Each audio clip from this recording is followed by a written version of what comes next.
दोस्त महाभारत के प्रमुख पात्रों में से एक महात्मा विदुर थे। उनकी पहचान योद्धा के रूप में नहीं बल्कि नीतिज्ञ के रूप में अधिक होती है। जब भी धृतराष्ट्र और भीष्म को किसी विषय पर सलाह लेनी होती थी तो वे महात्मा विदुर की ही शरण लेते थे। विदुर के उपदेशों का संग्रह विदुर नीति के नाम से प्रसिद्ध है। विदुर नीति जीवन की सच्चाई, नैतिकता, कर्तव्य, राजनीति और समाज की उन्नति जैसे विभिन्न पहलुओं पर लोगों का मार्गदर्शन करती है। विदुर की नीतियां आज भी लोगों के लिए प्रेरणादायक हैं। इसके साथ ही उन्होंने इंसान के कुछ अवगुणों का भी वर्णन किया है। विदुर नीति में यह बताया गया है कि इंसान की कुछ आदतों से मूर्ख व्यक्तियों की पहचान की जा सकती है। नंबर 1, विदुर नीति में बताया गया है कि बिना सोच विचार के काम करने वाला, हर कार्य में गलतियां करने वाला और जल्दबाजी में फैसले लेने वाला इंसान मूर्ख कहलाता है। इस प्रकार का स्वभाव व्यक्ति को जीवन में आगे बढ़ने से रोकता है। नंबर 2, विदुर नीति के अनुसार कुछ लोग बड़े बड़े सपने तो देखते हैं लेकिन जब मेहनत करने की बारी आती है तो पीछे हट जाते हैं। ऐसे लोग मूर्खों की श्रेणी में आते हैं। ये लोग बिना परिश्रम के धन कमाने का प्रयास करते हैं जो उन्हें सफलता से दूर रखता है। नंबर 3, विदुर नीति के अनुसार यदि कोई इंसान अपने कर्तव्यों को छोड़कर दूसरों के कार्यों में अधिक रुचि लेता है तो वह मूर्ख माना जाता है। ऐसे लोग अपने जीवन में कुछ भी उपयोगी नहीं कर पाते और हमेशा दूसरों के कार्यों में ही उलझे रहते हैं। नंबर 4, महात्मा विदुर कहते हैं कि मूर्ख व्यक्ति चिड़चिड़े स्वभाव का होता है। उसकी सहनशीलता बहुत कम होती है और वह अपने आगे किसी को कुछ नहीं समझता। ऐसे स्वभाव वाले इंसान से दूरी बनाए रखना ही समझदारी है। नंबर 5, महात्मा विदुर कहते हैं कि मूर्ख लोग हमेशा दूसरों पर शक करते हैं।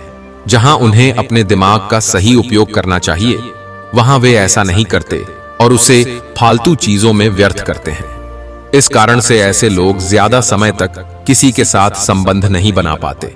ऐसे लोगों से दूरी बनाए रखना ही बेहतर है।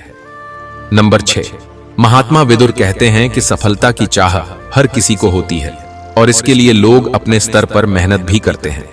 लेकिन बचपन में सही माहौल न मिलने के कारण कुछ गलत आदतें पनप जाती हैं जो जीवन के हर मोड़ पर व्यक्ति को पीछे धकेलने का काम करती हैं। अक्सर लोग उन बातों की सूची तो बना लेते हैं जो उन्हें करना चाहिए लेकिन उन आदतों पर ध्यान नहीं देते जो उन्हें सफलता से दूर करती हैं। तो दोस्तों, आज हम आपको ऐसी ही 5 आदतों के बारे में बता रहे हैं जो सफलता की राह में बाधा बनती हैं। नंबर 1, नकारात्मक विचार।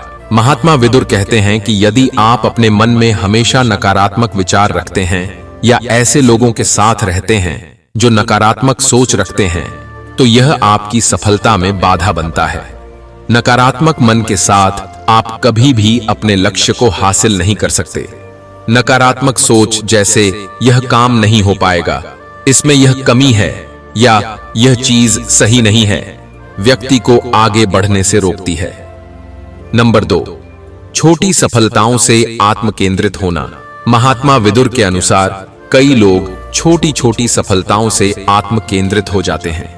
वे एक छोटी सी कामयाबी को अपनी अंतिम उपलब्धि मान लेते हैं। लेकिन यदि लक्ष्य को हासिल करना है तो इन छोटी सफलताओं को केवल एक कदम मानकर आगे बढ़ते रहना चाहिए। कभी भी इन्हें अपनी उपलब्धि मानकर रुकना नहीं चाहिए। नंबर 3, काम को टालने की आदत। महात्मा विदुर कहते हैं कि कभी कभी हम किसी काम को टाल देते हैं लेकिन यदि यह हमारी आदत बन जाए तो सफलता हमसे दूर हो जाती है। किसी भी कार्य को कभी भी टालना नहीं चाहिए क्योंकि यह आपकी प्रगति में बाधा बनता है। नंबर 4, दूसरों पर अधिक ध्यान देना।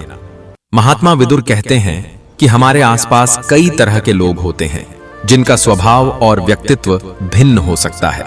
यदि किसी का स्वभाव आपको पसंद नहीं आता तो आप उससे दूरी बनाना चाह सकते हैं लेकिन एक साथ काम करने के लिए यह व्यवहार सही नहीं है।